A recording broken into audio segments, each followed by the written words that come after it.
Sponsored by Squarespace. Where's WoW's story going? What does it mean for content? And how are Blizzard going to pull all of this stuff together? That's what I'll be dealing with today. And really, what they're doing is quite ambitious, some may even say a little bit insane. They've effectively looked at the state of Azeroth from the end of Legion, and for the most part, decided to continue the story from there, to pick up where Legion left off. Obviously, BFA happened, Shadowlands happened, was a bit of a disaster, and Dragonflight also happened, even though it was a little bit of a nothing burger. And things from those expansions will be worked in. But by and large, it's basically time to forget the bad stuff and smash all of the good stuff into a bridge spanning from the moment the Titans left us at the end of Legion until the moment that Xal'atath blew Dalaran out of the sky. The big question is, what happens then? And what Blizzard have set up is aman'thul and the return of the Titans. That's what's going on in The Last Titan, which is the final expansion of this trilogy. But to get there, we of course need Xal'atath. We need to know where she's going, and where she's going is quite simply the Worldcore. Now you might be wondering what the hell a Worldcore is, and why suddenly everyone's talking about it, and of course, where the hell Illyria and Turalyon went. Well, I'll answer you straight up. The Worldcore is, more likely than not, the location of Midnight Patch 12.2, and what it is for sure is the topic of today's video. It has deep roots in the lore, which you'll learn all about today, but from our perspective, it primarily kicked off whenever Sylvanas stepped out of the Shadowlands to land an aimed shot on Xal'atath at the end of the Sunwell raid. So, we see the arrow hit, we then literally watch Xal'atath just dip out of the conversation, quite literally, and if you look closely, you see that she disappeared into the Darkwell. And if you look even more closely, looks like a whole bunch of Devouring Host minions are also being shot down that energy beam into the Darkwell. Now, in a way, you could look at that and think, okay, well, Xal'atath got one of her balls pierced and then she ran away. Clearly, we won. That's not actually the case, and it's firmly established in the lore that it isn't the case. Xal'atath got what she wanted. Iridikron, another being who you'll learn about today, who she's working with, got what he wanted. And as for us, well, we kind of played our part in helping her get there. Now, where do I mean whenever I say there? Well, quite simply, to the Worldcore. And if you were wondering what happened to Illyria and Turalyon after the Voidspire, well, chances are they got shot down that same big energy beam and are now in and around the Worldcore. What is the Worldcore? Well, it is a place the Titans built to keep the rest of us out, and to keep whatever's inside firmly hidden and away from our reach. So, it's time to explore what I think is the end boss of big Titan facility raids.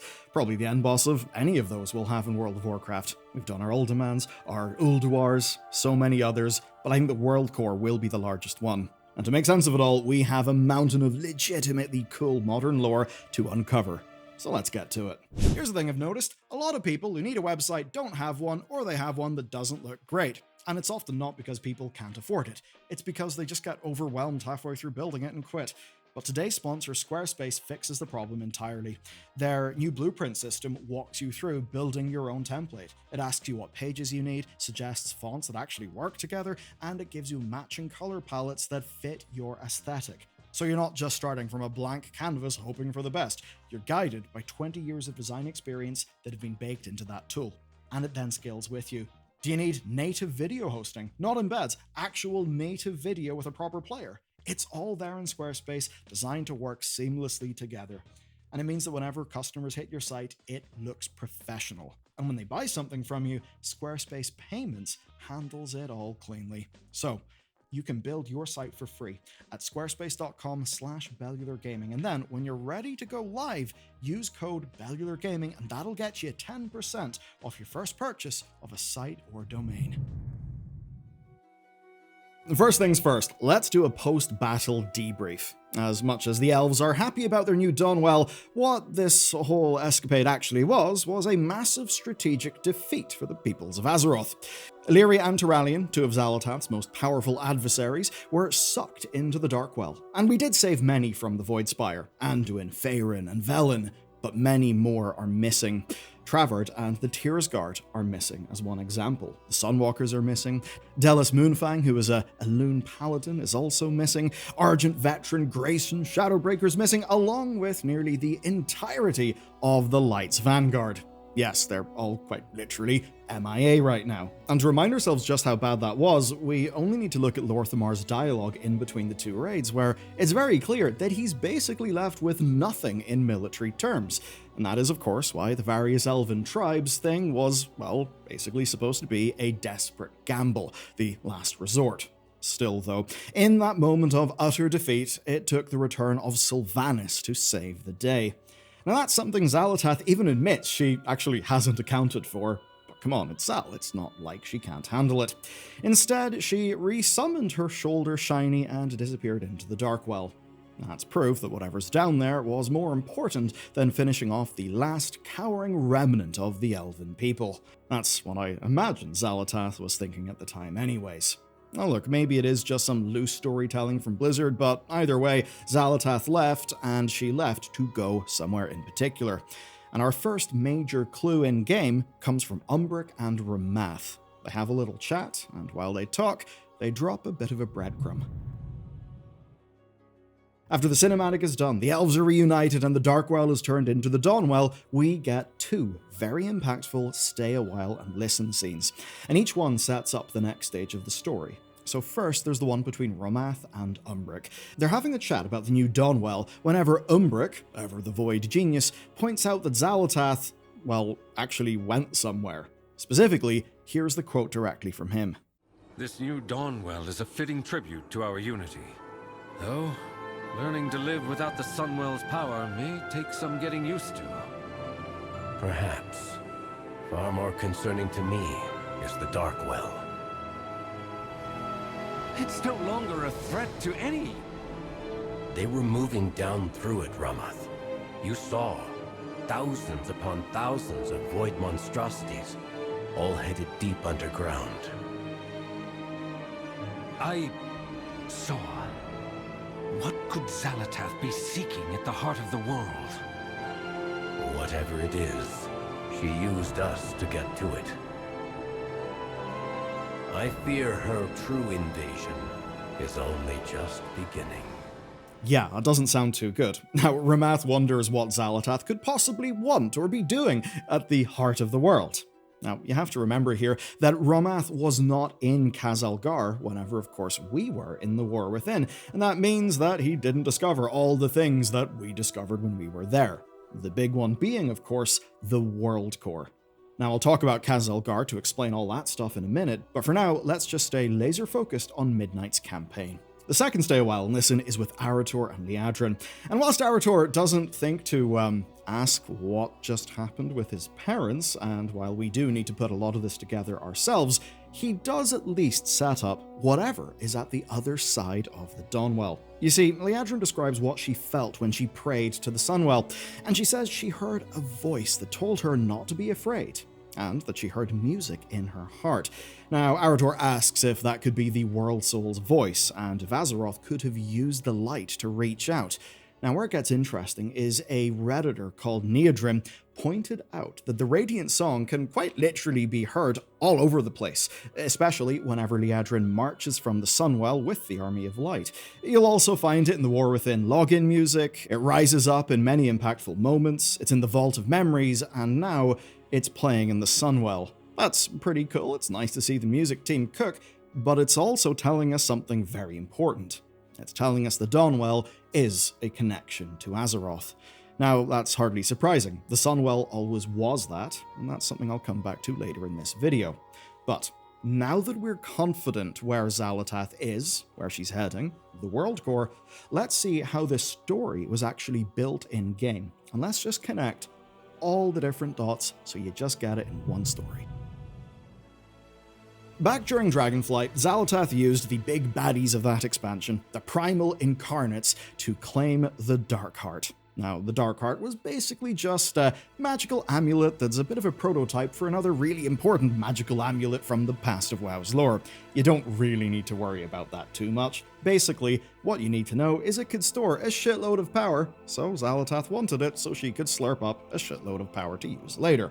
Now, before Iridikron handed the Darkheart over to Xal'atath, he told us what he actually got from his deal with her.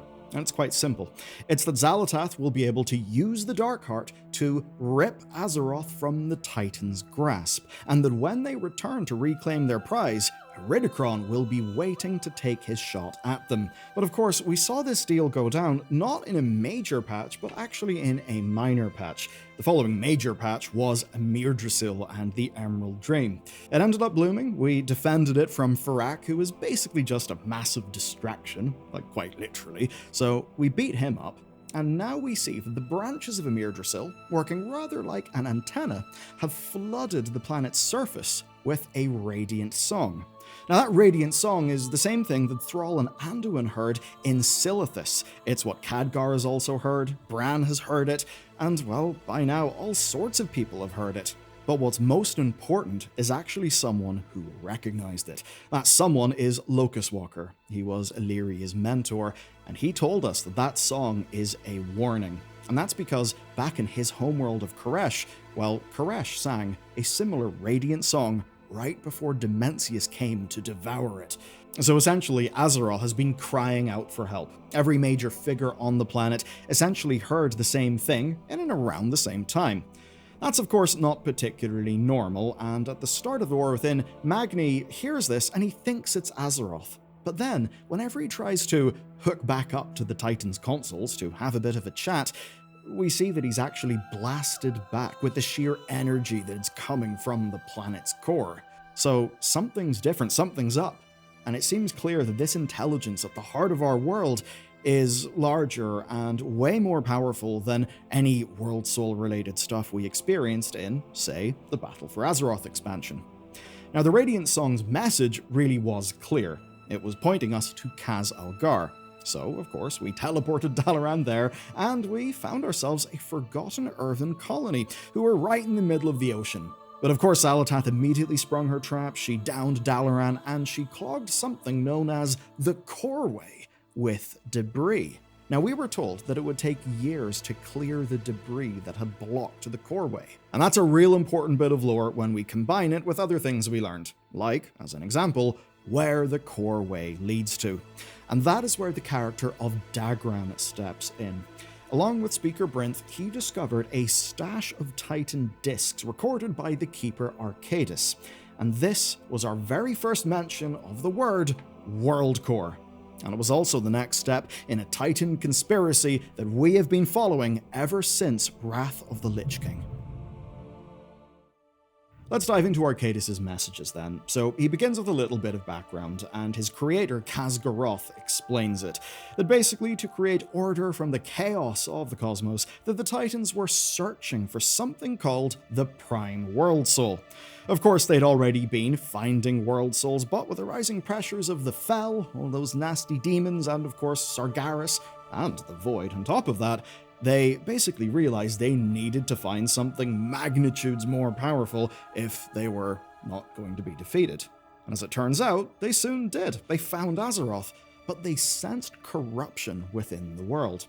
Now, Arcadis was sent, along with the other keepers, to wage war against that corruption, and that is what led to the imprisonment of the Old Gods, because, well, the Old Gods were the corruption. Now, with that war won, the Titans then began what they call the Acclamation. Now, the Acclamation is basically them turning the World Soul into whatever it is that they want. So to do this, they created a series of installations called the Manifold. I know, it's almost sounding a little bit like a Halo lore video, but trust me, it isn't. This is Warcraft. So the Manifold is a series of installations across the planet. And you've been to many of them.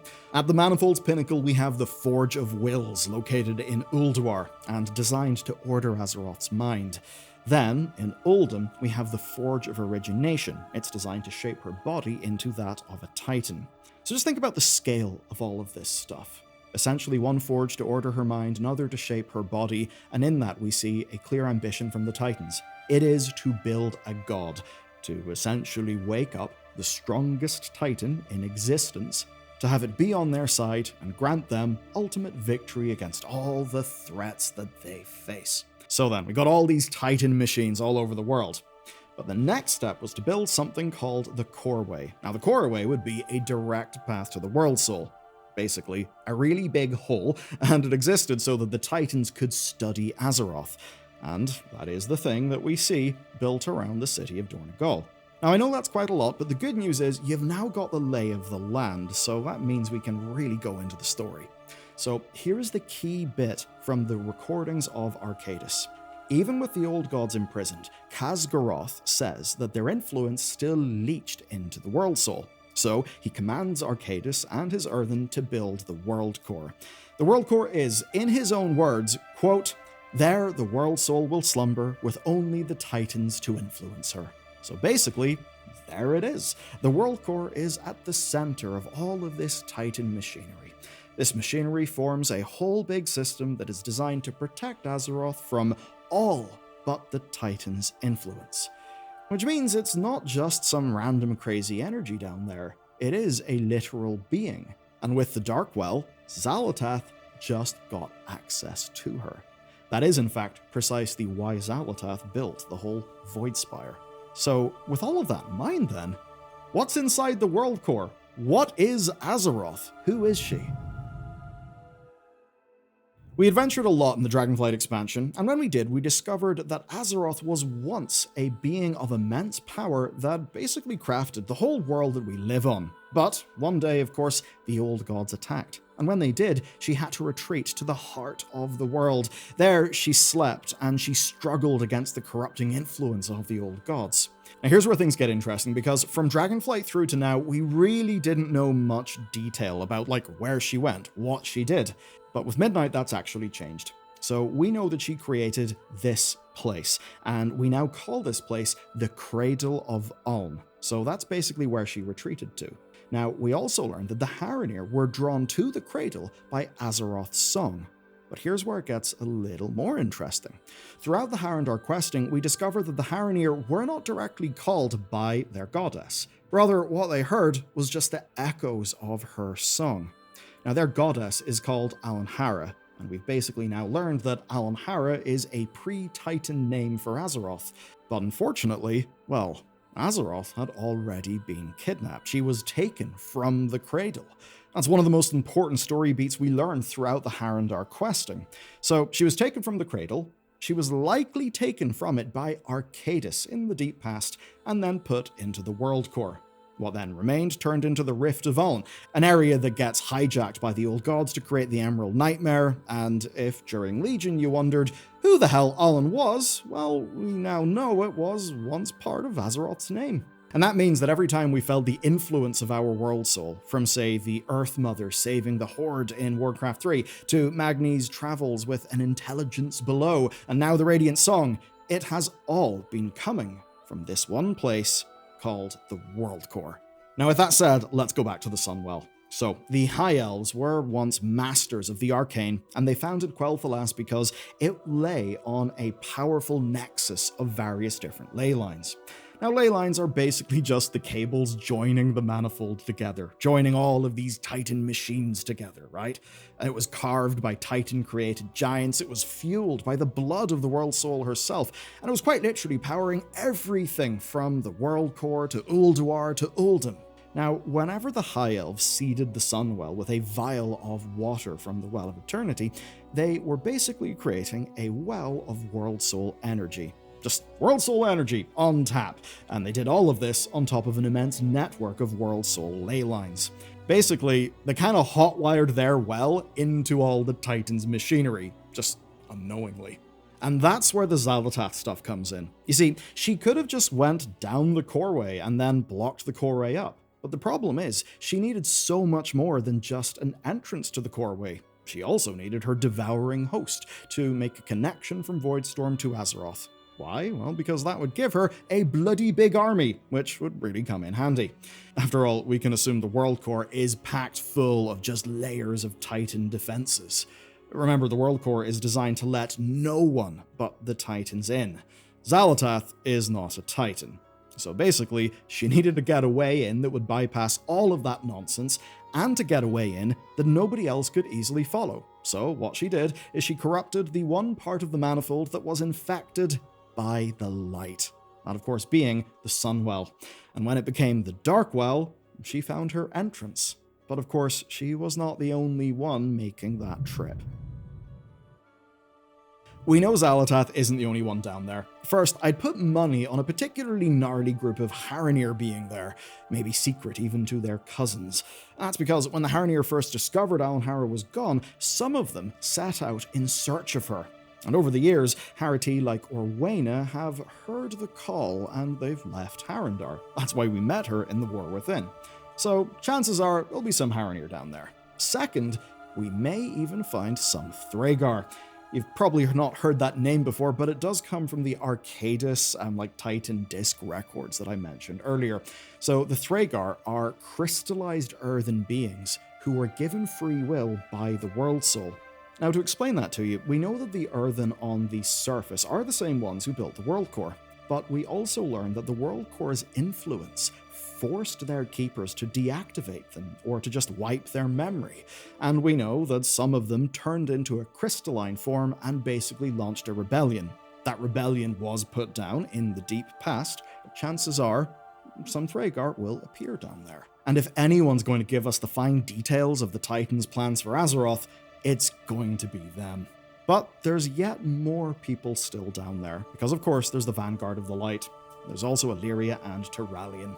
All of that gathered might from the beginning of this expansion is basically down there right now. Just that by the time we catch up, likely in patch 12.2, they won't have the light-blind rage coming from the Sunwell.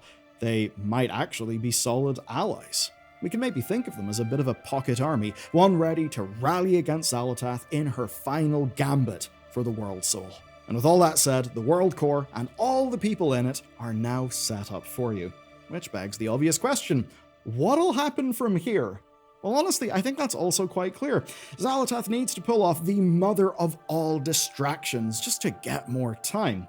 Now, perhaps that'll begin with some of the patch 12.05 Void assaults. Of course, we know that many of those assaults are led by cultists who actually feel burned by Xal'atath, but hey, a distraction is a distraction. The tempo will certainly build, though, in patch 12.1.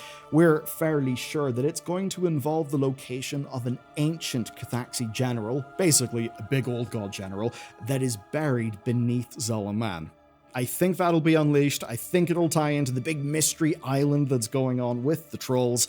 And once we've cleared that, well, the next step will be reaching the Worldcore. And with the recently cleansed Dawnwell, that's actually almost certainly our way in. And that is exactly what Iridikron is waiting for. Because once Xal'atath reaches the World Soul, she breaks her way through the Worldcore, then she'll be able to do whatever the hell it is that she wants. Maybe consume Azeroth, maybe merge with Azeroth, who the hell knows. But what it won't be is good for the Titans. That is going to force the Titans to come back to defend their prize, which is, of course, exactly when Iridikron will try to shoot his shot. I know we've covered a gargantuan amount of lore in this video, it spans so many different expansions, but basically, this is the best that I think we've been able to get it in just a single video. Now, if you want to know where we're going next, and you want to sort of understand all this weird troll island stuff, and how it could all tie in and actually be pretty damn cool, well, quite simply, watch this video next.